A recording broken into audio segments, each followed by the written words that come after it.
Hello.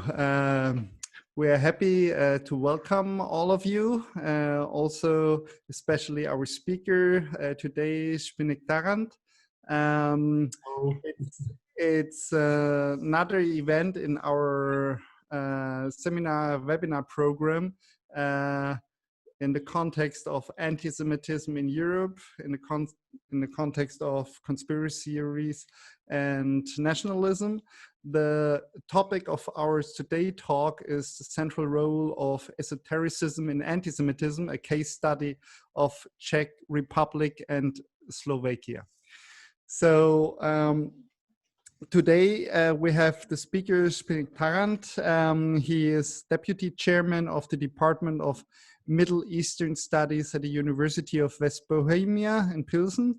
He graduated at the same university in the field of Middle Eastern Studies, and his broad research topics include contemporary anti-Semitism, political extremism on the one hand, as well as history of Israel, namely in terms of Czech-Israeli relations and the memory of the Holocaust. He's currently finishing a book about the origins of Munich analogies in the Israeli public discourse and starts a new research project on the role of anti-Semitism in the contemporary Western esotericism. So we are very happy to welcome you here, and the floor is yours. We will immediately start. Thank you for being with us. Okay, hello everyone. Thank you for joining in. Greetings from the Czech Republic, from the city of Pilsen, the capital of beer. Thank you, Kim, for the nice introduction and for organizing this entire series of webinars. If you please allow me to share my screen, I will start a PowerPoint presentation. So let us try it. Okay, share. Now we can. Okay, now we are in the presentation. Does everyone see the title of the presentation? Can you please confirm? Yes, we can see it. Thank you. Okay, thank you very much.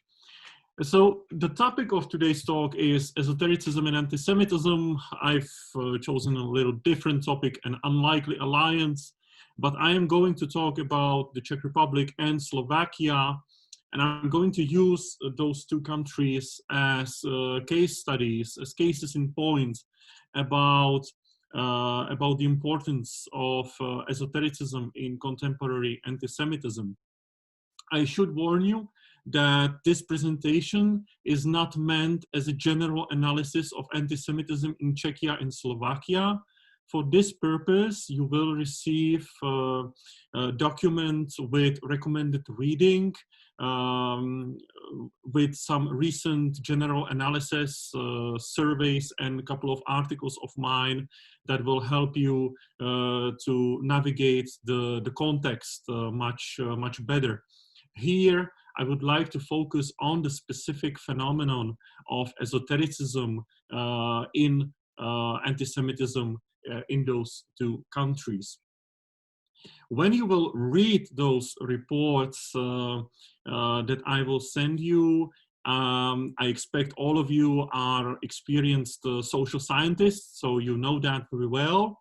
But just in case, be aware not to narrow antisemitism down to a single indicator, not to trust a single one number as your answer on the levels of antisemitism, on the or the seriousness of antisemitism in those countries, because these quantitative surveys tell you very specific results that you have to take, that you have to explain and contextualize to fully understand them.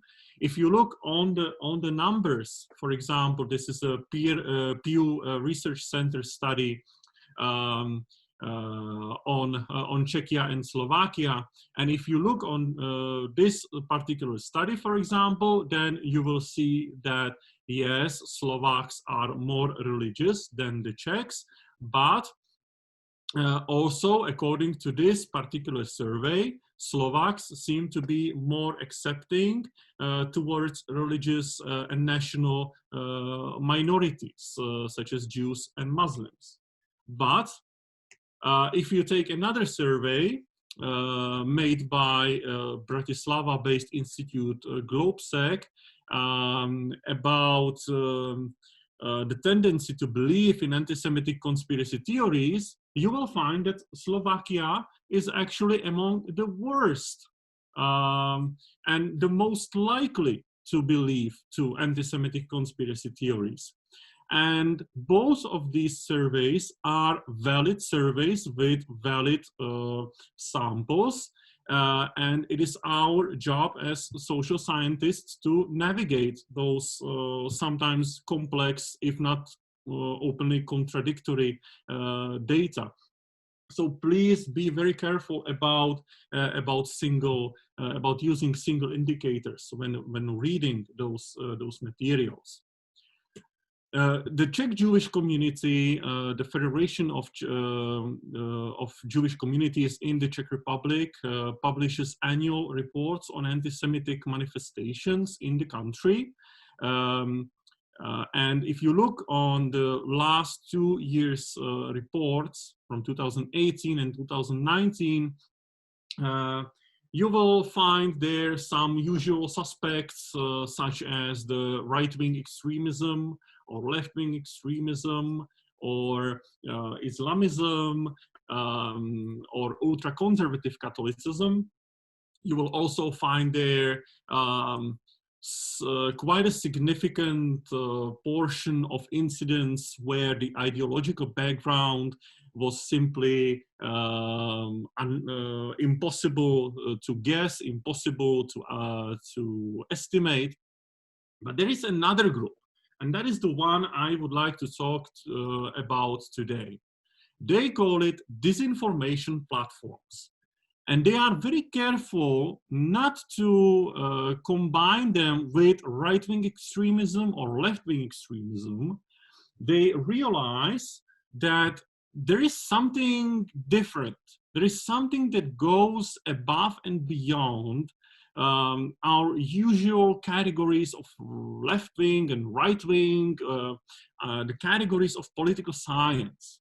And this thing that goes above and beyond the categories of political science, this is what I would like to talk about. To give you example, what we are talking about, this is an example of Czech anti-Semitic website. This one was established by the former political advisor to the former president, Czech president Václav Klaus. His name is Petr Hájek. The website is called Countercurrent, Protiproud. And it's a wild combination of chemtrails and HARP and deadly microwaves and 5G causing COVID-19 and all kinds of conspiracy theories, conspiracy myths. And if you try to estimate, is it left-wing, is it right-wing, you will find that this doesn't work because the website shows both left-wing and right-wing attitudes given the particular context. What is specific for this website and for many other websites is this quasi-religious, quasi-spiritual nature of the content. And to label this quasi-religious dimension, we sometimes use the term conspiracism. Conspiracism is a term coined by Frank Mintz in the 1980s in his study of the American far-right group Liberty Lobby. And it is a belief that almost any significant historical, political, cultural, or natural phenomena can be explained by existence of a supreme omnipotent conspiracy of a small group of initiated individuals, an existence of which can be learned only by means of initiation. You can see it depicted here in one of the many conspiracist memes. You may have encountered some of those images in your own research, in your own daily practice. This triangle or pyramid is a depiction of the esoteric nature of many conspiracy theories, or as I suggest to call them, conspiracy myths, which basically expect that there is some hidden truth, some hidden knowledge that you can learn by means of initiation, by means of studying the alternative facts, alternative truths. And as such, conspiracism is, as its core, deeply esoteric. What do I mean by esotericism? Esotericism can be defined two ways. One way to understand esotericism is that it's something that stands between religion and science.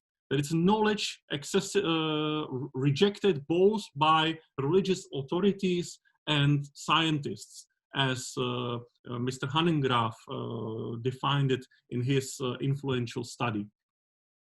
Another definition of esotericism is that it's knowledge accessible to inner circle of initiated individuals. Here we see the link to the pyramid I was showing to you in the last slide. The very term esoterikos in Greek means inner circle, of those initiated individuals. Esotericism can be both quasi-religious spiritual practice and pseudoscience, or also aboriginal science, as we sometimes call it. It itself prefers to refer to itself as forbidden knowledge, taboo knowledge, alternative facts, hidden truths, etc. And you can very often see such names as names of the particular websites or outlets. When we say esotericism and New Age, Western esotericism, many of us will immediately come up with the image in our minds of the peaceful New Age of hippies, Age of Aquarius. Here we can see a still shot from the famous movie by the Oscar-winning Czech director Miloš Forman, movie Hair. You know, the influential song, hippies and flowers and love and spiritual connection and all that stuff, peace and love. However, we should also know that the person who coins the term New Age and Age of Aquarius, Alice Bailey, had some genocidal ideas about Jews. She believed that removal of something she called Jewish force is a necessity for entering the Age of Aquarius. And it is not the first nor the last case of esotericism being connected to antisemitism. We can name multiple examples from Nazi Germany, from the Tsarist Russia. You know, the protocols of the Elders of Zion are basically are based in an esoteric novel or taken from an esoteric novel. Various esoteric practices were popular among the Soviet Verkhushka, the Soviet leadership. There are contemporary esoteric myths about the personality of Joseph Stalin. Illuminati conspiracy theory was supported by British and North American esoterics and far-right groups. Your David Icke, your William Guy Carr, Alex Jones, and many others. This is where you see that we are not talking only about the Czech Republic and Slovakia. Actually, much of the content which we see in the Czech Republic and Slovakia is taken from abroad. And esotericism also influences the contemporary Russian regime, the Russian establishment and its ideology. Let us name the Russian Euro-Asianism, for example, Alexander Dugin and others. This phenomenon is not devoid of many paradoxes, such as the fact that Freemasons, who are themselves an esoteric group, also appear as villains in many conspiracy myths. That is because esoteric groups are more likely to believe in conspiracy myths about other esoteric groups. We can use the language of comic books and say that they are part of the same imaginative multiverse. You can find Kabbalah, the Jewish mysticism, being studied and admired by the New Age esoterics, yet at the same time, Kabbalah and global Kabbalah also appear as villains in the conspiracy myths. The Jewish God is considered as an evil entity, yet there's a belief that some extraterrestrial race referred to as Elohim, which is Hebrew for the God, is supposed to save the humanity. So there are many paradoxes like this. We can see another pyramid depicting the esoteric mindset behind conspiracy theories. Here with the shield of David included into the pyramid as one of the upper layers of the global conspiracy, of course, spearheaded by the all-seeing eye. The symbol, which originally comes from Catholicism, then was popularized by Theosophy, and later became a part of conspiracy myths. To show you some examples of anti-Semitic esoterica websites in the Czech Republic, here we have one of the oldest esoterica websites in the Czech Republic, the Age of Light, Věk Světla, and here we have article from that website. Deserteur from the community of Jewish Illuminati describes horrible rituals involving sacrifices of little children. Here we have another example. It's an article translated from English by Jim Stone. Look for Jews behind everything. And the website is called Orgonet here. And the name Orgonet is a reference to Orgonite. And Orgonites in New Age are talismans, these colorful talismans made out of resin, which are believed to have healing powers and restorative powers. Another example, Path to Yourself, which is an internet online television, which again provides translated content from abroad, such as Benjamin Falford. Benjamin Falford is an American esoteric. He's a head of esoteric group that claims to be exposing the conspiracies of other esoteric groups, and as such, his conspiracy myths are fiercely anti-Semitic. Here you can see the title: "The defeat of Khazar Mafia is coming near," which makes them dangerously desperate.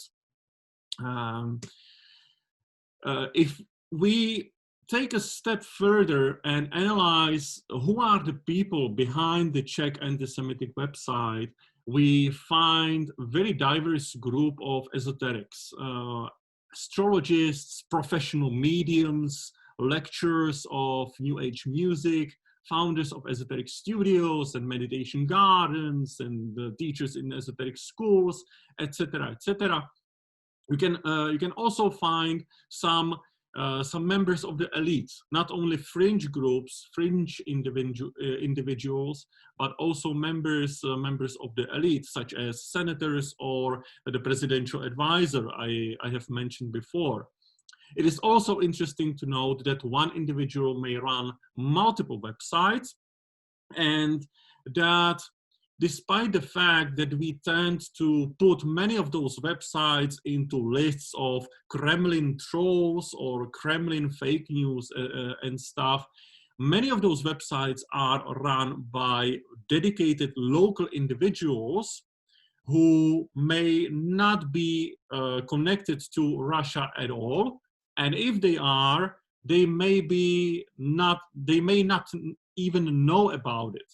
So we have to be very careful not to label every pro-Kremlin website as a result of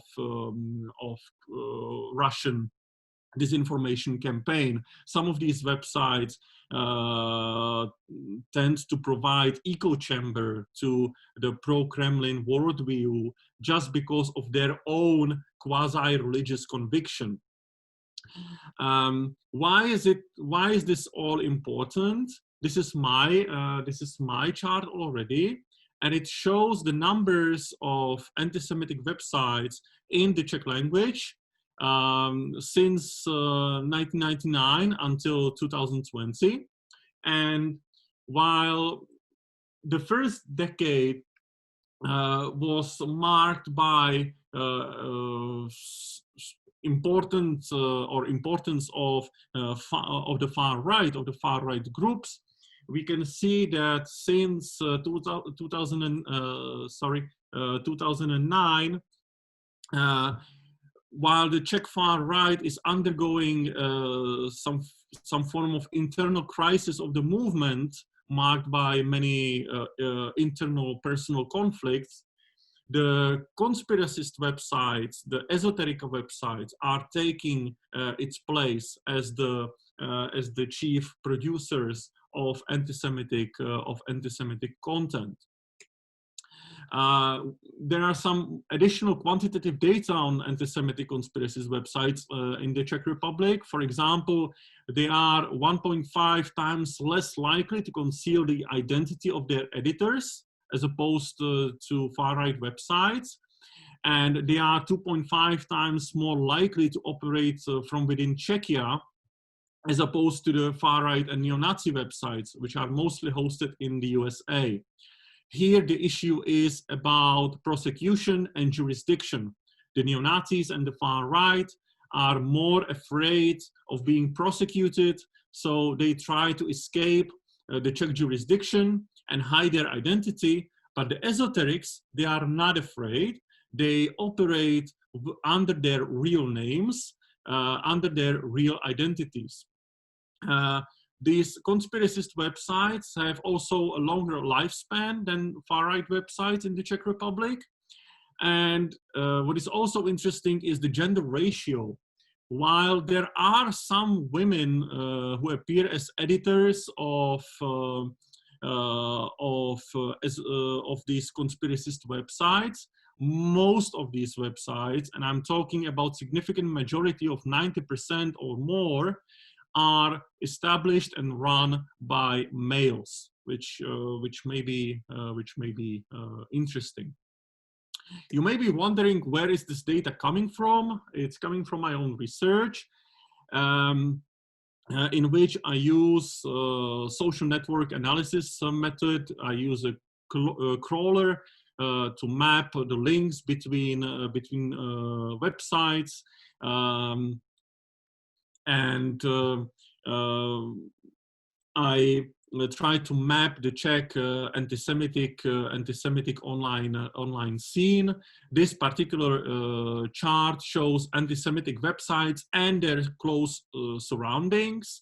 The different colors show different ideological backgrounds. We can gray out the websites which are not anti-Semitic. So now we see only the anti-Semitic websites. Again, the colors show ideological background, and the sizes show importance of the website in that given scene, in the scene of online anti-Semitism in the Czech Republic.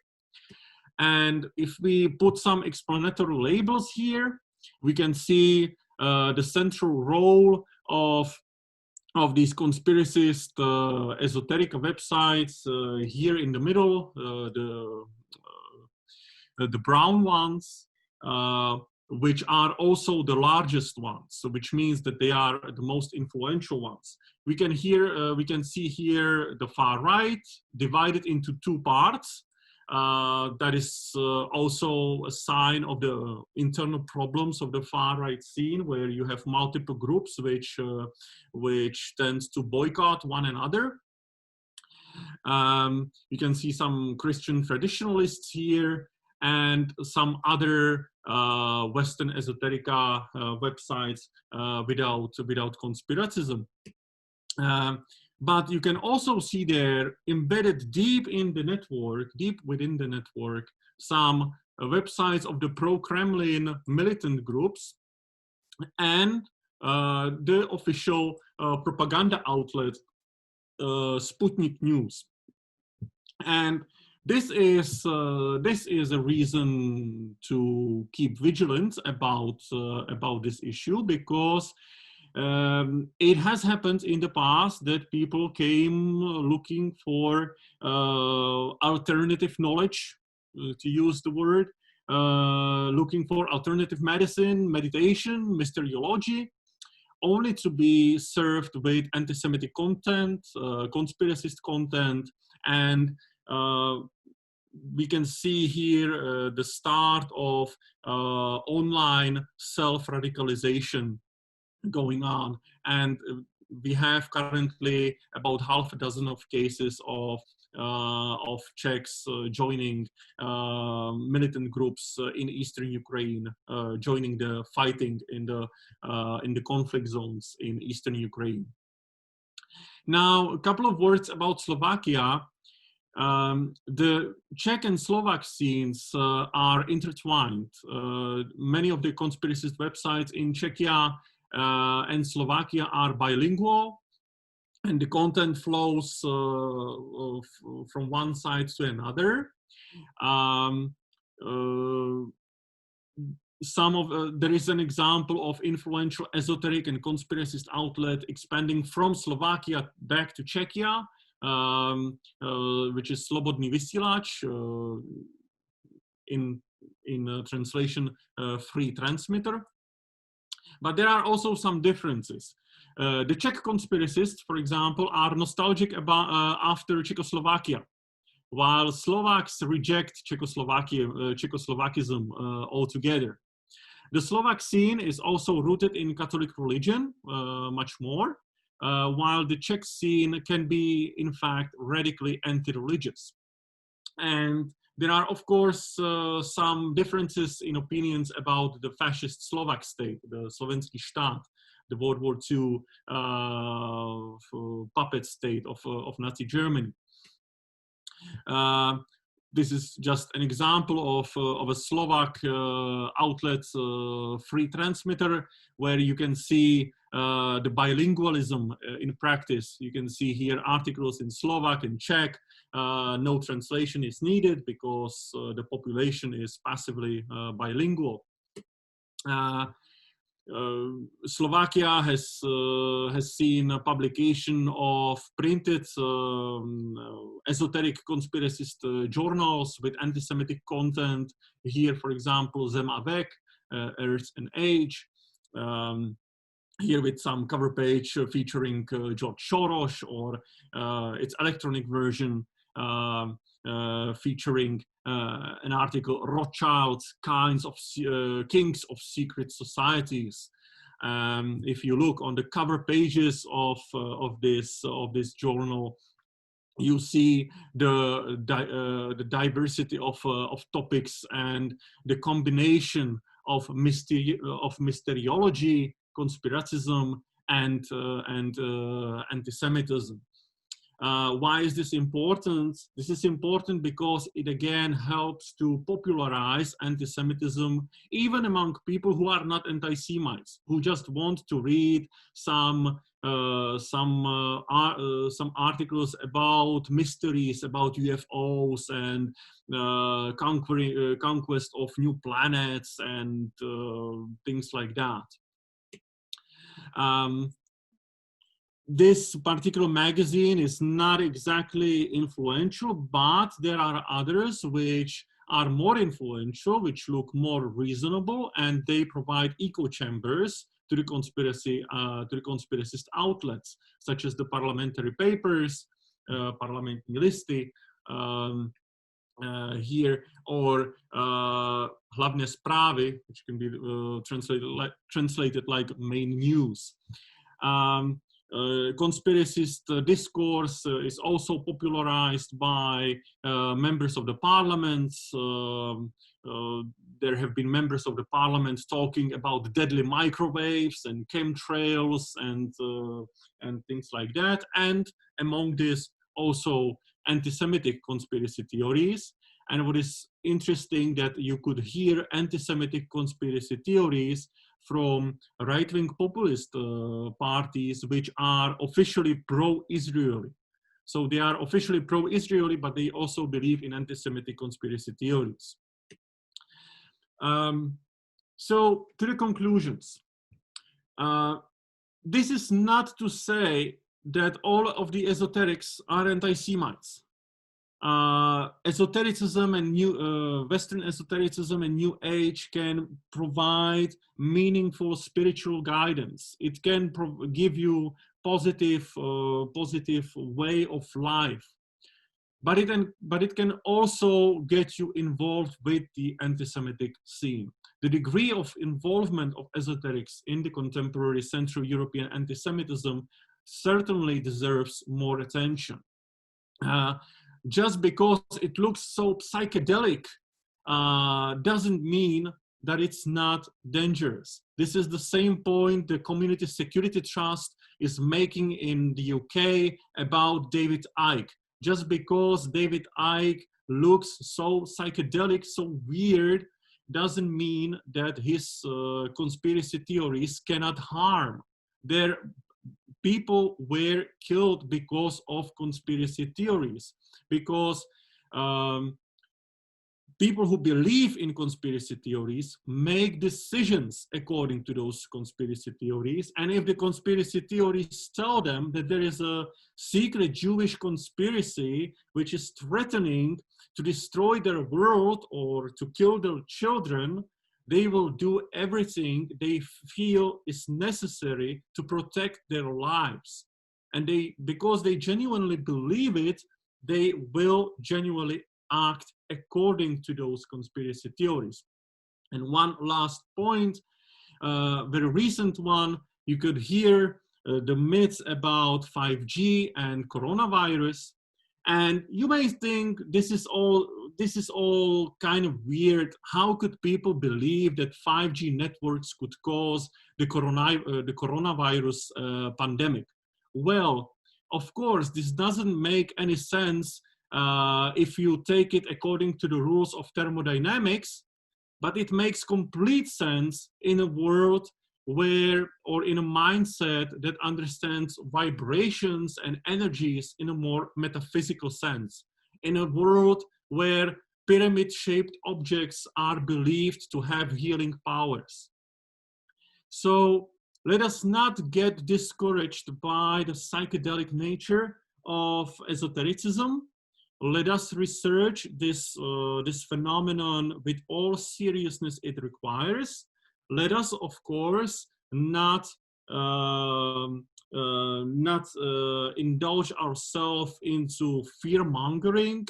Let us just research it the way we academics do it, with all the scientific rigor, and let us be vigilant, and let us not get caught by surprise. Thank you very much. Thank you very much, Zbyněk.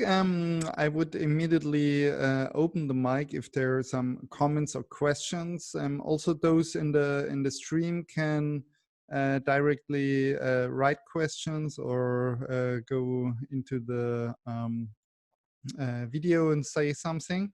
So please feel free to do so. Is there anybody who wants to say something at this point already? Yeah, okay. Stephen Pogani, please. Okay. Your microphone, please. Is that okay? Yeah, perfect. Thank you. Okay, hi. Very fascinating talk, Zbyněk. Opened up areas I'm totally ignorant of. But I'm okay. Perhaps it's my conservatism with a small c. But how dangerous relative to other sources and causes of anti-Semitism do you see esotericism? Because I mean, you mentioned Soros, and that's part of what I see as a plainly dangerous anti-Semitic strategy, where you have a state, the Hungarian state, the administration, carefully manipulating anti-Semitic tropes. The last presentation in this series focused, at least in part, on left-wing anti-Semitism, and one can see mounting evidence of parts of the left, at least in some countries, the UK and elsewhere, increasingly being infected by strains of anti-Semitism, consciously or unconsciously. So compared with, and then one could point to traditional right-wing parties, Jobbik, as it was until a few years ago in Hungary, would fulfill this stereotype, or the what was the Front National in France, parties in Austria and Germany, which have a traditional right-wing anti-Semitic outlook. So compared with these potent ongoing factors in contemporary anti-Semitism, how fearful should we be of esotericism? Is it a growing danger? Thank you very much. I think I can give you two answers. Why is it important? The first is the fact that many of the websites, outlets, Facebook pages, many of the groups which you now know as or list as pro-Kremlin groups or fake news websites and things like that, were established long before the Russian-Ukrainian war. They were established long before Putin's regime started this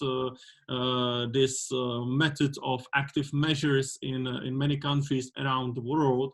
They existed there, and their way of thinking, their mindset was very easily accessible for the Russian propaganda, and they became very easily influenced by the Russian propaganda, and they provided echo chambers for the Russian propaganda. And the second one is more general. While it is difficult to estimate the real political influence of esoterics, the fact is that many of the conspiracy theories, anti-Semitic conspiracy theories, which circulate today, were originally created in this scene. This is the mycelium. This is the native habitat of many of the anti-Semitic conspiracy theories. If you take, as I said, Protocols of the Elders of Zion, the Illuminati conspiracy myths, the New World Order, many of these conspiracy myths were originally born and created in the scene of esoterics. And today you can see it with anti-vaxxers movements and in some of the conspiracy theories surrounding the coronavirus. Some of them were created by state actors, yes, but many others were created by these esoterics. And David Icke. My message here is we should understand that David Icke is not only a far-right personality, he is also an esoteric personality, and it is very important to understand this, to understand his mindset, his ideology, why is he doing what is he doing. And the quantitative data in the Czech Republic show that here in this country, this is a serious source of anti-Semitic incidents, which are then recorded by the Jewish community, especially in a situation when this country is not exactly religious in terms of organized religion, but there is the Czechs still believe in many superstitions and talismans and things like that, that they are very accessible to this esoteric spirituality. So my message here is that esotericism is often the source, the originator of the anti-Semitic conspiracy myths. And that is why we have to keep vigilant about it. And its quasi-religious nature, quasi-spiritual nature is important to understand. Why do these myths catch on, and their inner dynamics. And yes, one of the conspiracy myths that might have been originally born in this scene would be the Great Replacement theory. The Great Replacement theory, which believes that Jews want to replace the Aryans with some immigrants. So combination of esoteric and far-right beliefs created this conspiracy myths, and people were killed because of this conspiracy myth. I hope that is the answer. I think we have to look for the answer not only in the quantitative, in the size of the scene, but also in the qualitative dynamics that influence how myths are created, how they spread, how they develop. Okay, thank you. Thank you very much. Is there any other question from the round here? If not, in the chat there is one question saying, is there anthroposophical scene in this net of conspiracism? And if yes, how big is the influence? Thank you very much.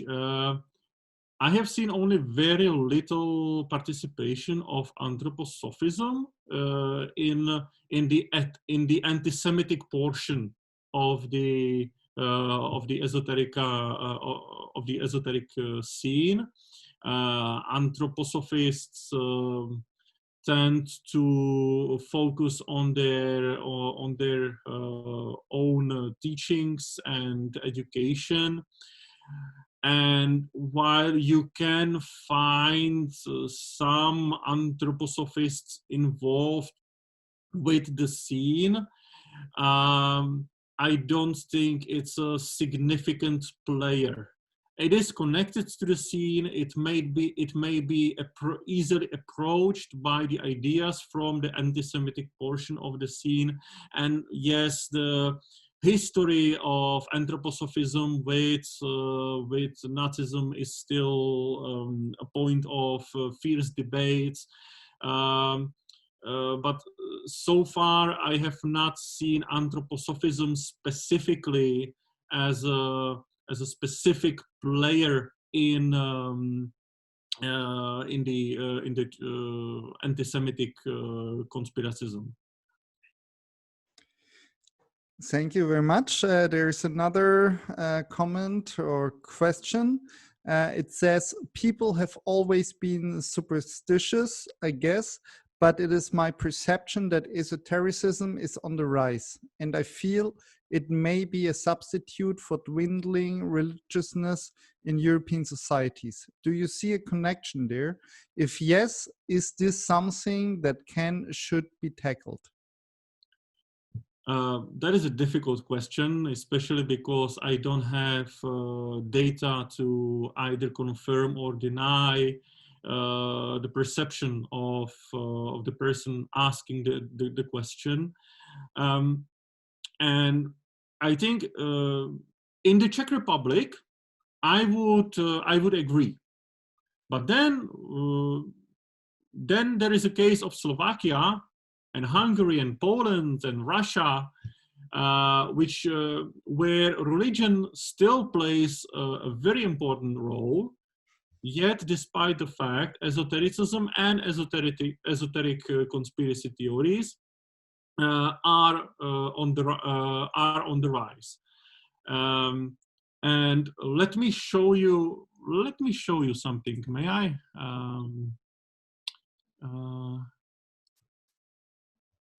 Okay. Let me show you something.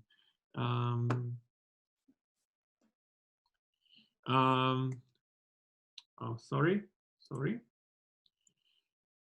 Yeah, this is taken from Slovakia. This is taken from website, from a Facebook page of Marian Kotleba, who is a member of the Slovak Parliament for the far-right party, People's Party Our Slovakia. So he's a far-right politician. And let us analyze this image together. What do we see here? Well, we see here not one, but two logos of that far-right party. At the same time, we see here the picture of Jesus with the spiritual energy coming from his heart. And at the same time, we see here the symbol of Soviet Union, the ribbon of St. George, which is a Russian ultra-Orthodox symbol and also symbol of the Russian military. We see the Soviet Red Star, the Communist Soviet Red Star, and we see the Russian inscription Otechestvanaya Vojna, which means Great Patriotic War, which is how the Russian discourse describes the Soviet war against Nazism, including the fascist Slovak state Marian Kotleba is trying to defend and justify. So not only we see here a lot of schizophrenia, I would say, we also see here that Christianity and religion is not exactly the thing that would stop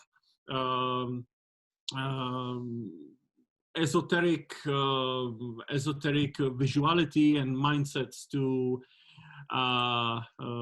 be used. And again, esotericism was very popular in the Tsarist Russia. It's very popular now in Russia. It's very popular among religious people. Jesus is actually often included into New Age and esoteric myths and discourses. He is seen as either some extraterrestrial or some positive angel and things like that. So Christianity or religion in general does not curb the spread of esotericism and mysticism, and in fact, many religions have their own esoteric and esotericism and mysticism. Judaism has Kabbalah, Islam has Sufism, Christianity has Christian mysticism. So just because there is a strong established church doesn't mean there won't be esoteric practices or spiritual practices. Thank you very much. I have one question regarding the people opposing such thinking, because you mentioned before the former advisor in a very important role, being one of important player for anti-Semitism and the scene. And you also mentioned other examples. How is this being perceived in the Czech Republic and also in Slovakia? There is, of course, criticism of these trends, but the societies are divided, just like you see it in Hungary, or just like you could see it in Poland during the recent presidential elections, or in the United States of America vis-a-vis Donald Trump, who also had some pretty interesting esoteric personas as his political advisors. It is being criticized by the, say, progressive media, or how would we call it? But the society is divided. So there is criticism, there is counter-criticism. We have freedom of religion, we have freedom of speech, so anyone is allowed to believe in extraterrestrials of his own liking. That is not a crime. So yes, it can be criticized. People make all sorts of jokes about it, of course, but the problem with jokes is that if you try to use jokes as a way to counter esoteric conspiracy theories, this may turn against you. Because many of the anti-Semitic conspiracy theories have in fact originated as jokes. For example, the Illuminati and the New World Order. There is some beautiful story behind this conspiracist narrative, which while it existed before the 20th century, it was popularized by a group of pranksters during the 1970s and 1980s who just wanted to make some fun out of the Playboy magazine. And it catched on and it started to live its own life. And this joke, which was originally meant to counter the conspiracist thinking, suddenly became taken seriously, and this has happened many times. So when criticizing this scene, be very careful with your jokes. Your recipients may not have a sense of humor. Thank you very much. Are there any other questions or comments at this point?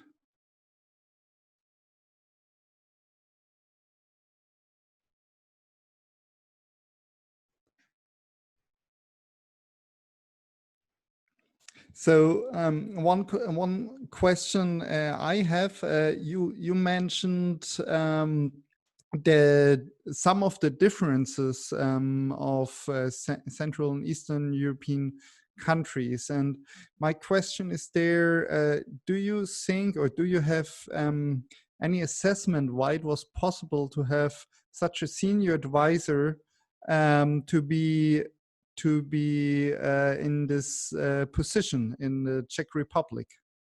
Why do you think it's there? I think that first of all, when Václav Klaus, the former Czech president, hired this political advisor, he did not express his conspiracist opinions. This came only later, during Václav Klaus's term, when this political advisor, Petr Hájek, started to manifest some of his conspiracy beliefs, such as the 9/11 being an internal job, or that the entire evolutionary theory is a hoax, and things like that. This political advisor has a very rich history. He is originally, if I remember it correctly, he's originally a communist, and then he became supporter of the right-wing president of Václav Klaus, who is very conservative, and who became more and more conservative during his term, especially during his second term, when, during which he also turned very pro-Russian. And Petr Hájek became basically something like a Rasputin of Václav Klaus. And this is a paradox of Václav Klaus's, possibly the biggest paradox of Václav Klaus's politics or policies. Because you know Václav Klaus as a conservative personality, as a personality which always warned against alarmism, who was a very strong and is a very strong voice of skepticism. Yet the same man who is so vocal with skepticism and who is so vocal against alarmism surrounded himself by people who spread alarmist conspiracy theories. And this was not only Petr Hájek. Václav Klaus gave place around himself to many more people, many more personas, strange personas, esoteric personas, far-right personas, and anti-Semitic personas, who then used the images from audience at the Prague Castle with Václav Klaus to increase their to improve their image. So this is one of the biggest mysteries, in fact, in Václav Klaus and in his policies. This great skeptic who surrounded himself with believers in conspiracy theories. And I don't have a clear explanation why is that so. I think it has something to do with his strong conservatism, because these conspiracists tend to be very deeply conservative, and they speak against the changing world and the new trends, and against LGBT, and against the belief in climatic changes and things like that. So they may have caught Václav Klaus's attention. Another thing is that Václav Klaus is a notoriously narcissistic persona. So these people, if they were flattering him enough, it also allowed them to get closer to him. Okay, thank you very much. Is there any other question or comment at this point? If not, I would slowly close the session, as we're already after the time. I want to thank you, Zbyněk, very much for this great lecture you gave, and also for the discussion to all the participants. It was a pleasure to learn some new things which I haven't heard about before. Thank you very much, and I hope to all see you soon. Thank you all for joining in, and I hope to see you soon in person, because as much as I admire the modern technology, this simply cannot replace face-to-face meeting and discussion on a proper academic conference. So let us hope that this situation gets over quickly and that we'll be able to meet in person soon. And to all of you, stay safe, stay healthy, and let's hope we will meet soon. Thanks. Thank you very much. Bye bye.